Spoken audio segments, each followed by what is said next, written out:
The vast emptiness of space stretched out before the massive fleet of the Galactic Empire. Their ships, each the size of a small moon, glistened under the light of distant stars. At the center of this armada was the flagship Celestial Throne, home to Emperor Zaxthor, ruler of 1,000 worlds. Emperor Zaxthor stood on the bridge, his 4 arms crossed behind his back. His purple skin shimmered as he gazed at the holographic map before him. Hundreds of planets glowed green, marking the Empire's territory. But it wasn't enough. It was never enough. "My lord," spoke General Kriva, her tentacles twitching nervously. "We have found a new solar system on the edge of the Orion Arm. It seems promising." Zaxthor's yellow eyes narrowed. "Show me." The hologram zoomed in on a small blue planet. Earth. "Interesting," the Emperor mused. "What do we know about it?" Kriva flicked through her datapad. "It's mostly water, my lord, but the land masses are teeming with life. The dominant species calls themselves humans. They're primitive by our standards." A cruel smile spread across Zaxthor's face. "Perfect. They won't know what hit them."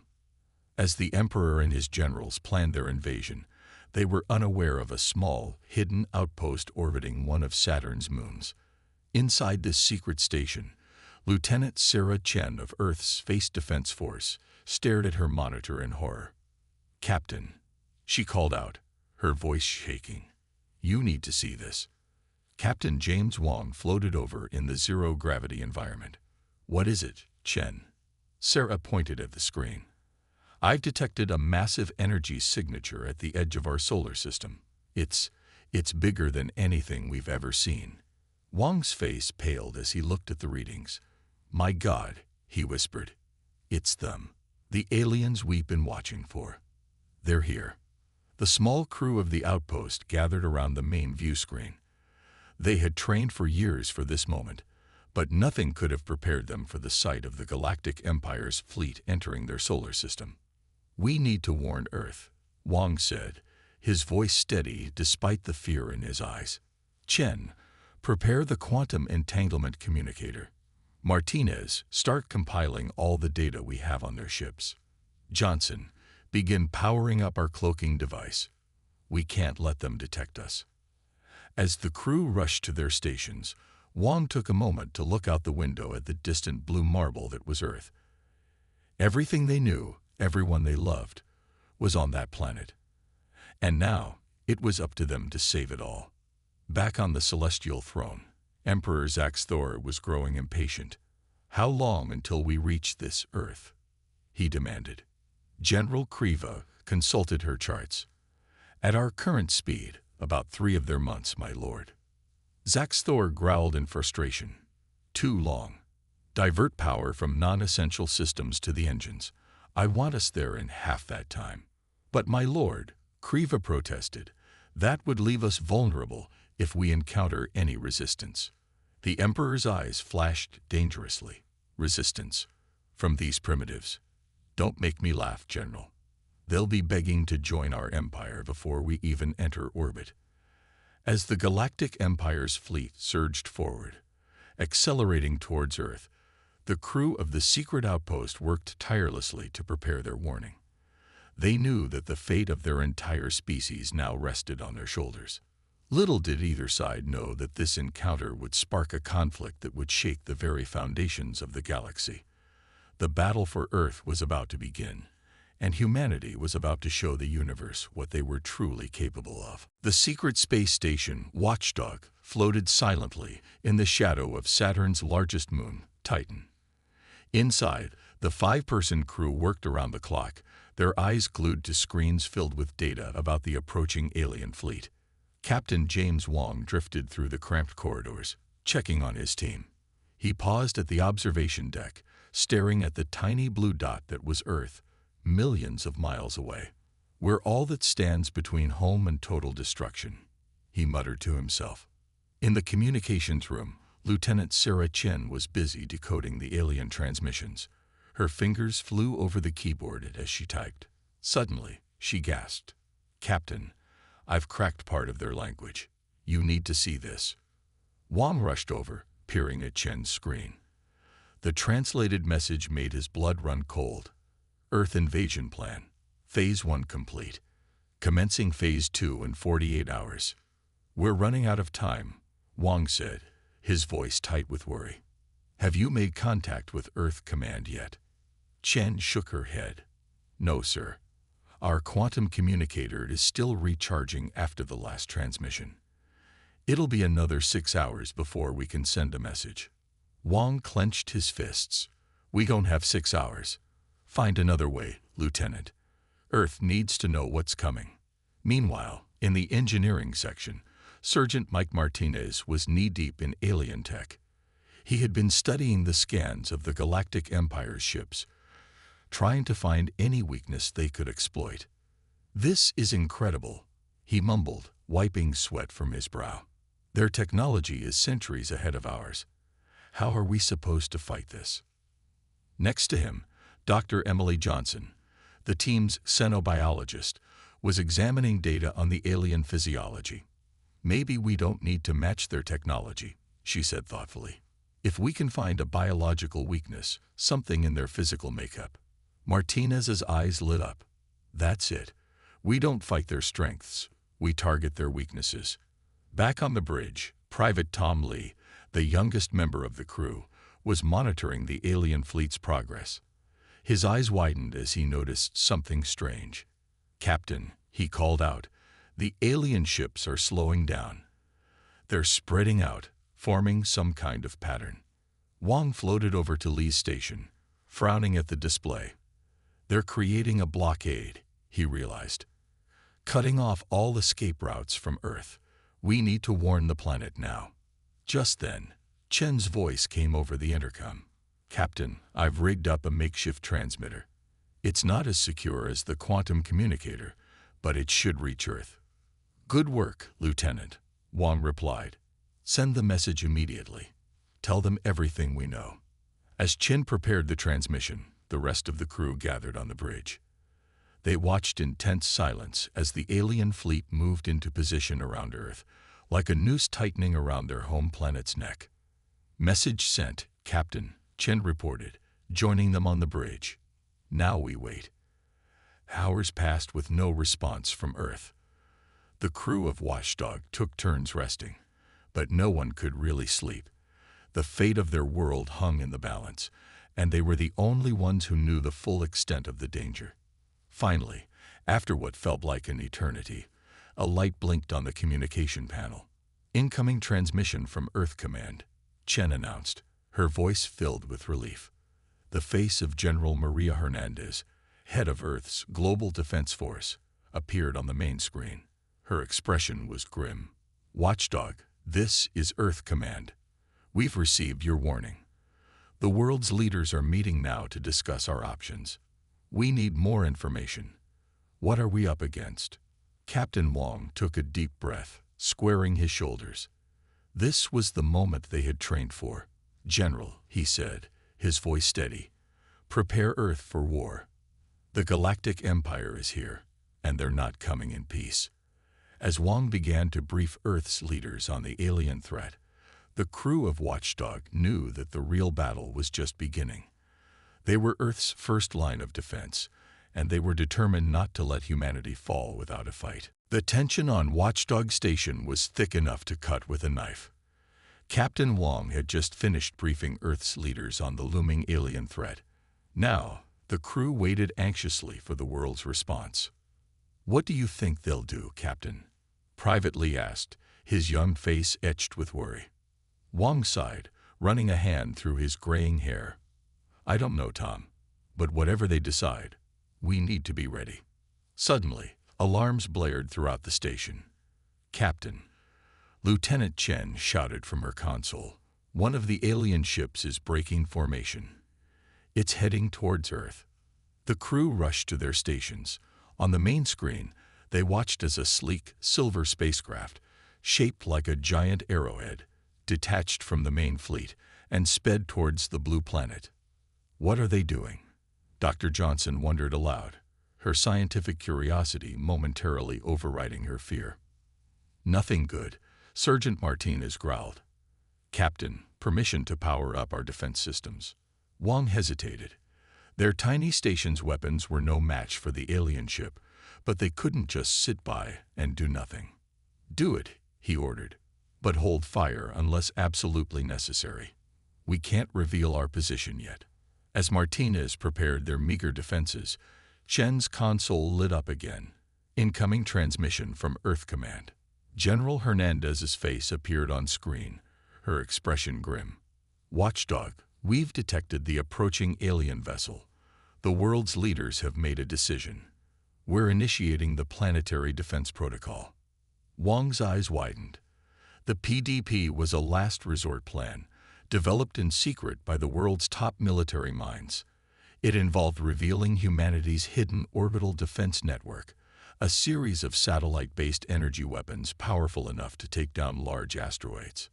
"General," Wang said, "are you sure? Once we show our hand." "We have no choice, Captain," Hernandez interrupted. "We can't let that ship reach Earth. Stand by for fireworks." The screen went dark. For a moment, all was quiet. Then, suddenly, the blackness of space lit up with dozens of brilliant blue beams. They converged on the alien ship from all directions. The crew of Watchdog watched in awe as the energy beams struck the alien vessel. For a second, it seemed like the attack had worked. But then, the ship emerged from the barrage, completely unscathed. "Impossible," Martins whispered. "Those weapons should have vaporized it." Before anyone could respond, the alien ship retaliated. A single blood-red beam shot out from its tip, striking one of Earth's defense satellites. The satellite exploded in a spectacular fireball. "They took out our strongest weapon with one shot," Li said, his voice shaking. Wang's mind raced. They needed to do something, fast. "Chen," he barked, "can you get a message to that ship?" Chen nodded, her fingers already flying over her keyboard. "What should I say?" "Tell them this," Wang said, his voice steady. "This is humanity's first and only warning. Leave our solar system now, or face the consequences." As Chen transmitted the message, the alien ship halted its advance. For a tense minute, nothing happened. Then, slowly, it began to turn around. "They're retreating," Li exclaimed, unable to believe his eyes. But Wang wasn't celebrating. "No," he said grimly. "They're reporting back to their fleet. We've just shown our hand, and it wasn't strong enough." On the main screen, they watched as the alien ship rejoined the main fleet. Almost immediately, the entire armada began to move, accelerating towards Earth. "Chen, get me Earth Command," Wang ordered. "Tell them to prepare for imminent invasion." And then, he paused, looking at each member of his brave crew. "And then send out a global broadcast. The world needs to know what's coming." As Chen prepared the transmissions, the rest of the crew stared out at the approaching alien fleet. The vast emptiness of space was now filled with thousands of enemy ships, all bearing down on their home. The warning shot had been fired, but it had only served to awaken a sleeping giant. Now, humanity faced its greatest challenge. The real battle for Earth was about to begin. The news of the alien invasion spread across Earth like wildfire. Panic gripped cities worldwide as people struggled to comprehend the unthinkable reality. They were no longer alone in the universe, and their first cosmic neighbors were far from friendly. In New York, the United Nations General Assembly convened an emergency session. Representatives from every nation on Earth gathered, setting aside old rivalries in the face of this unprecedented threat. "We stand at the brink of annihilation," the Secretary General addressed the solemn crowd. "But we also stand at the dawn of a new era for humanity. United, we have a chance. Divided, we fall." As the UN debated strategy, the world's top scientists, engineers, and military strategists were already hard at work. In a hidden facility beneath the Rocky Mountains, Dr. Aisha Patel, a brilliant physicist, led a team racing to unlock the secrets of alien technology. "We intercepted some of their communications during the first encounter," She explained to her colleagues, "If we can decipher their language, we might find a weakness in their defenses." Meanwhile, in a secret hangar in the Sahara Desert, Colonel Jack Harper oversaw the rapid production of Earth's newest weapon, the Phoenix fighter. These sleek aircraft were built using reverse-engineered alien tech, salvaged from crashed UFOs over the years. "They may have numbers," Harper told his pilots, "but we have ingenuity and the will to survive. Each of you will be worth 100 of their ships." Across the globe, people from all walks of life volunteered for the newly formed Earth Defense Force. Farmers became soldiers, teachers became strategists, and children helped in community preparedness drills. In orbit, the crew of Watchdog Station worked tirelessly, monitoring the approaching alien fleet and relaying crucial information to Earth. "They're slowing down," Private Lee reported. "Looks like they're preparing for orbital bombardment." Captain Wong nodded grimly. "Chen, alert Earth Command. Tell them to activate the planetary shield." On Earth, massive generators hummed to life. A shimmering energy barrier began to form around the planet, the result of years of secret development and global cooperation. As the shield rose, Emperor Zaxthor watched from the bridge of his flagship, his 4 eyes narrowing in anger. "Impossible," he hissed. "These primitives shouldn't have this technology." Kriva. General Kriva approached, her tentacles twitching nervously. "Yes, my lord." "Prepare the world breaker," Zaxthor commanded. "If we can't take this planet, no one will have it." Back on Earth, in the halls of power and on the streets, a new spirit of unity was emerging. Old enemies shook hands, shared resources, and stood shoulder to shoulder. In a refugee camp in Europe, a Syrian girl offered her last piece of bread to a hungry American boy. In the favelas of Rio, rival gang members worked together to build underground shelters. And in the demilitarized zone between North and South Korea, soldiers from both sides joined forces to man a unified defense line. Dr. Patel's team made a breakthrough in translating the alien language, revealing crucial details about their battle tactics. Colonel Harper's Phoenix fighters took to the skies, ready to challenge the invaders in aerial combat. And all around the world, people looked to the stars not with fear, but with determination. On Watchdog Station, Captain Wong addressed his crew one last time before they abandoned their post to join the fight on Earth. "We've done our duty," he said, his voice filled with pride. "We warned our people, gave them time to prepare. Now we join them in the greatest battle of our species. Whatever happens, remember this. We are the defenders of Earth, the protectors of humanity. And we will not go quietly into the night." As Watchdog's engines fired up for the journey home, the crew took one last look at the approaching alien armada. The odds were overwhelming, the enemy vastly superior in technology and numbers. But for the first time in history, humanity stood truly united. The final battle for Earth was about to begin, and against all odds, hope burned bright in the hearts of billions. The Galactic Empire was about to learn a harsh lesson. Never underestimate the human spirit. The sky above Earth turned dark as thousands of alien ships entered the atmosphere. The Galactic Empire's invasion had begun. Emperor Zaxthor's voice boomed across every communication channel on the planet. "Humans of Earth, your resistance is futile. Surrender now, and you may live as our slaves. Resist and face extinction." In response, the United Earth Defense Force launched Operation Defiant Stand. Colonel Jack Harper led the first wave of Phoenix fighters into battle. The sleek Earth ships, built with reverse-engineered alien tech, darted between the massive Empire cruisers. "Remember your training," Harper's voice crackled over the comm. "Hit and run. Don't let them lock onto you." The sky lit up with explosions as Earth's fighters engaged the alien fleet. To everyone's surprise, the Phoenix fighters were holding their own. Their smaller size and superior maneuverability allowed them to dodge the Empire's energy weapons while landing precision strikes. On the ground, Dr. Aisha Patel and her team worked frantically in their underground lab. They had intercepted the plans for the Empire's dreaded world-breaker weapon. If we can disrupt its energy matrix, Paddle explained, her fingers flying over holographic displays, we might be able to turn it against them. Meanwhile, the crew of Watchdog Station had joined Earth's ground forces. Captain Wong led a team defending a key power station that supplied energy to the planetary shield. "Hold the line," Wong shouted over the sound of alien energy weapons. "If this station falls, the shield fails, and we're all dead." Private Lee, now a battle-hardened soldier, fired his plasma rifle at an advancing group of alien foot soldiers. "Never thought I'd die fighting purple squid people," he quipped, ducking behind cover. "Who said anything about dying?" Sergeant Martinez growled, tossing a grenade into the alien ranks. The explosion sent the invaders scattering. In orbit, the situation was growing dire.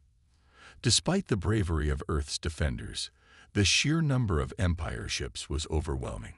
One by one, sections of the planetary shield began to fail. Emperor Zax Thor watched with glee from his flagship. "Prepare the Worldbreaker," he commanded. "It's time to end this pathetic resistance."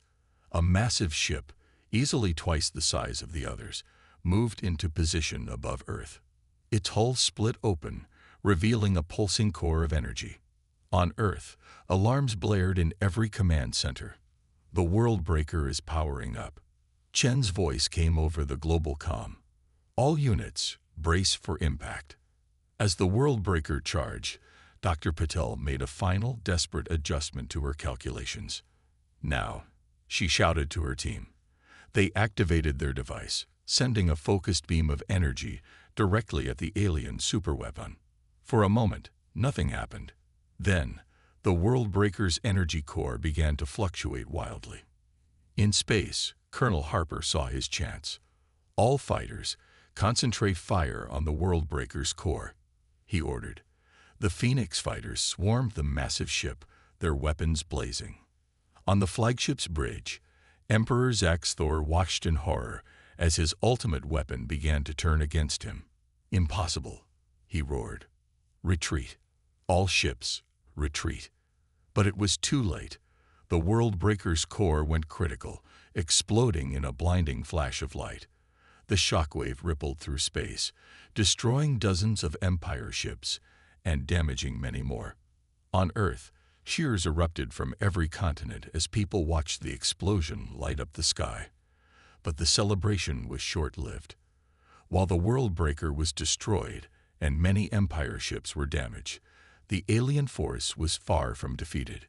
Captain Wong, bruised and battered from the ground battle, looked up at the still crowded sky.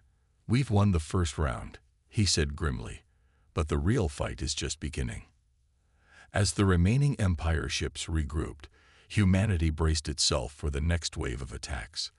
They had bloodied the nose of the mighty Galactic Empire, proving that Earth would not fall easily. But the cost had been high, and the war was far from over. The battle for Earth raged on, with the fate of humanity hanging in the balance. The next few hours would determine whether Earth would stand free or fall under the Empire's tyrannical rule. The destruction of the Worldbreaker had left the Galactic Empire reeling, but far from defeated. As the alien ships regrouped, Earth's defenders scrambled to press their advantage.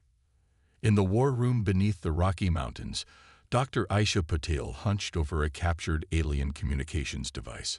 Her eyes widened as she decrypted a stream of data. "I've got it," she exclaimed. "Their ship's shield frequencies. If we can modulate our weapons to match, we can penetrate their defenses." General Maria Hernandez, who had been coordinating Earth's global defense, immediately sprung into action. "Get this information to all our forces, now." High above the planet, Colonel Jack Harper received the update in his Phoenix fighter. A grin spread across his face as he relayed the information to his squadron. "All right, people," he said. "Time to show these squid faces what humans are really made of. Adjust your weapons and engage at will." The space around Earth lit up once more as the battle resumed. This time, however, the Earth fighters' shots slipped through the alien shields like they weren't even there. On the ground, Captain Wong and his team had captured a downed alien ship. Sergeant Martinez worked feverishly to hotwire the craft's systems. "If I can just bypass this last circuit," he muttered. Suddenly, the ship hummed to life. "Got it. Who wants to go for a ride in an alien hot rod?" Wong jumped into the pilot's seat, surprised to find the controls eerily similar to Earth aircraft. "Let's give them a taste of their own medicine," he said, lifting the ship off the ground. As Wong piloted the captured ship towards the heart of the alien fleet, Private Lee manned the weapon systems. "This is for Earth," he shouted, unleashing a barrage of alien energy weapons against their former masters. The sudden appearance of one of their own ships attacking them threw the alien fleet into chaos. Confusion spread through their ranks as they struggled to distinguish friend from foe. Emperor Zaxthor, watching from his flagship, was beside himself with rage. "How dare these primitive apes use our own technology against us?"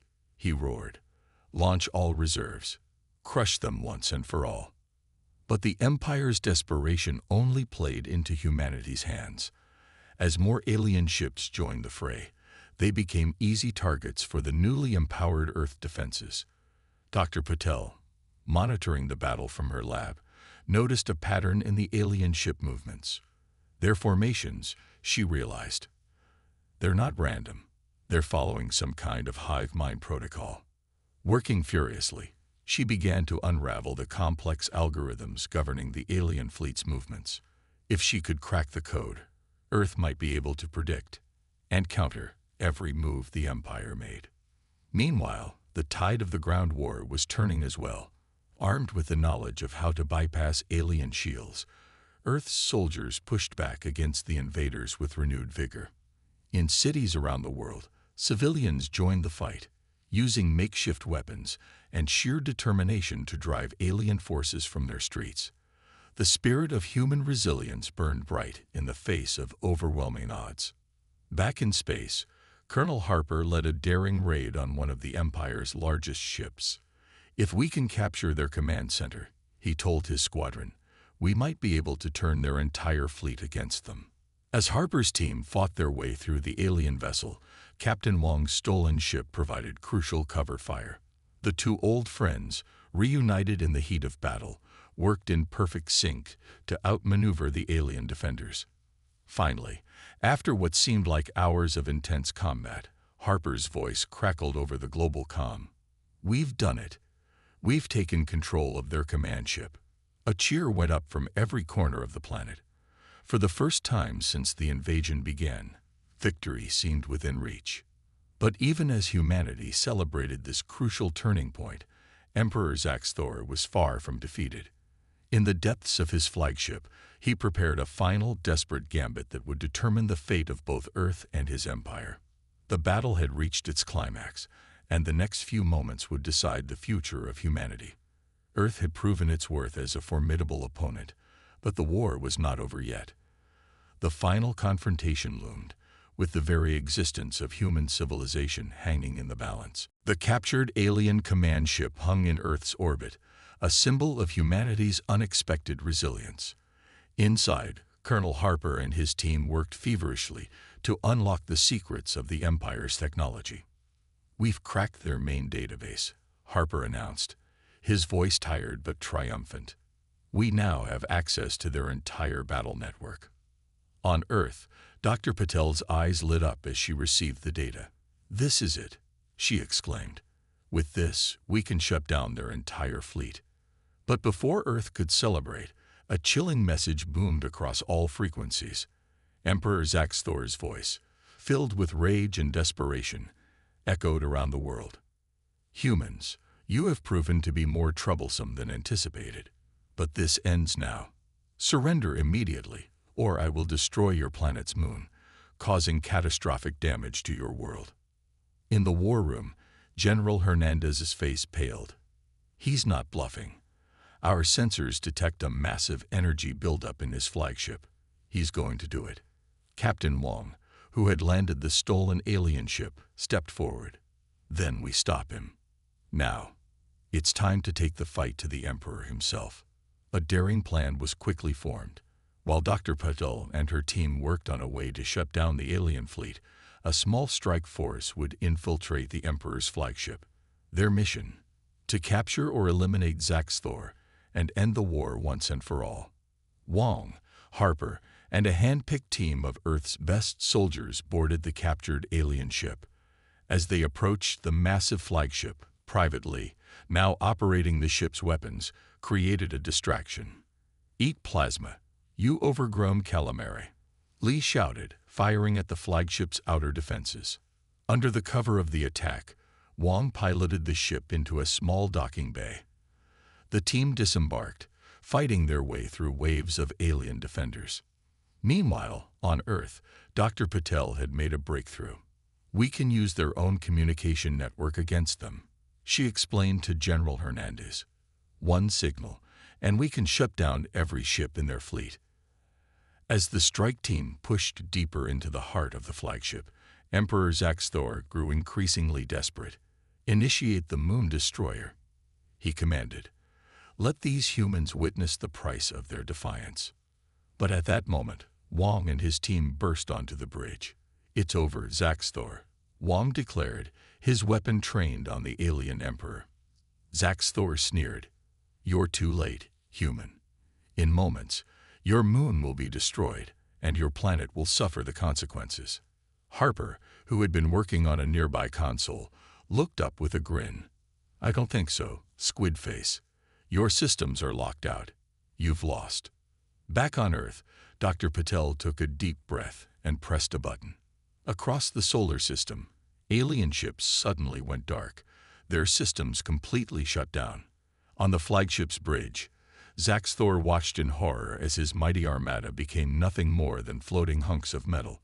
"Impossible," he whispered. "No," Wong corrected him. "Not impossible.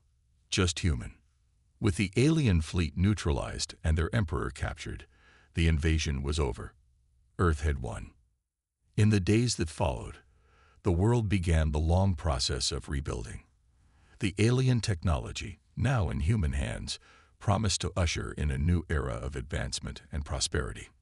At a ceremony at the United Nations, Captain Wong, Colonel Harper, Dr. Patel, and countless other heroes were honored for their roles in saving humanity. But perhaps the greatest change was in how humanity saw itself. "We are no longer alone in the universe," the UN Secretary-General addressed the world. "We have faced the greatest threat in our history and emerged victorious. United, we have proven that humanity's spirit cannot be broken." As the people of Earth looked to the stars, they did so not with fear, but with confidence and curiosity. The Galactic Empire had sought to conquer Earth, but instead they had only awakened a sleeping giant. Humanity was ready to take its place among the stars, and the galaxy would never be the same again.